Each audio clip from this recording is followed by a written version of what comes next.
ब्रह्मांड के सबसे दिमागदार वैज्ञानिक स्टीफन हॉकिंग के बारे में 10 बातें जो आपको हैरान कर देंगी। नंबर 1, बीमारी की वजह से स्टीफन का शरीर पूरी तरह बेजान हो गया। वो ना लिख सकते थे और ना ही बोल सकते थे, लेकिन इसके बावजूद उन्होंने कई किताबें लिखी। ये किताबें उन्होंने अपनी स्पीच सिंथेसाइजर की मदद से लिखी। ये उनका स्पीच जनरेटिंग डिवाइस था, जिसकी मदद से वो अपने गाल की मांसपेशी की कंपन के द्वारा शब्दों को टाइप करते थे। स्टीफन पूरी तरह अपंग होने के बावजूद भी इस डिवाइस की मदद से लोगों से बात कर पाते थे। नंबर 2, स्टीफन हॉकिंग ने दुनिया के अंत के बारे में बात करते हुए यह कहा था कि आर्टिफिशियल इंटेलिजेंस, न्यूक्लियर वॉर, महामारियां, क्लाइमेट चेंज और बढ़ती जनसंख्या, ये सभी वो कारण हैं जो दुनिया को अंत की ओर लेकर जाएंगे। प्रोफेसर हॉकिंग ने कहा था कि मुझे लगता है मानव जाति के पास खुद का अस्तित्व बचाए रखने के लिए 1000 साल है। जब तक कि ये पृथ्वी मनुष्य के रहने के काबिल न बचे, तब तक हमें पृथ्वी जैसा कोई और ग्रह खोजने की जरूरत है। नंबर 3, स्टीफन हॉकिंग के जन्म और मृत्यु से एक बड़ा संयोग जुड़ा हुआ है।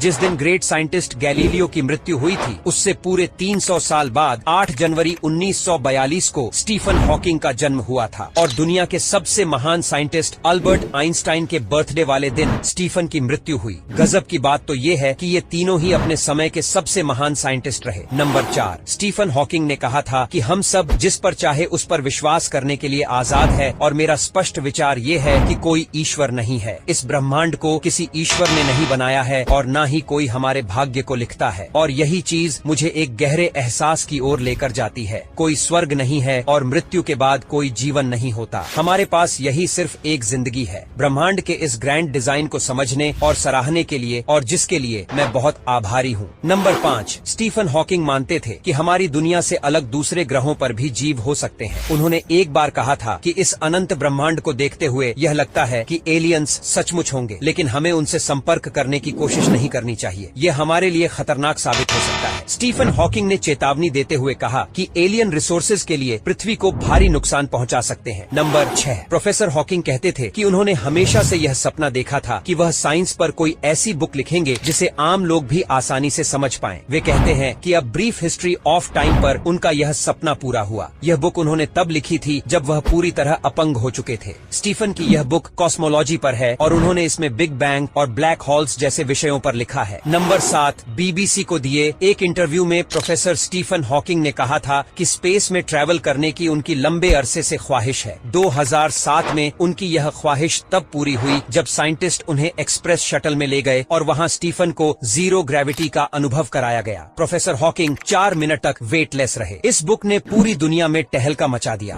यह अपने समय की सबसे ज्यादा बिकने वाली बुक बनी। 150 हफ्तों तक New York times best seller list में रही, और सारे रिकॉर्ड तोड़ते हुए 287 हफ्तों तक British Sunday times best seller list में रही। इस बुक की 10 करोड़ से भी ज्यादा कॉपी बिक चुकी है। नंबर 9, इंटरव्यू में स्टीफन हॉकिंग से पूछा गया कि उनकी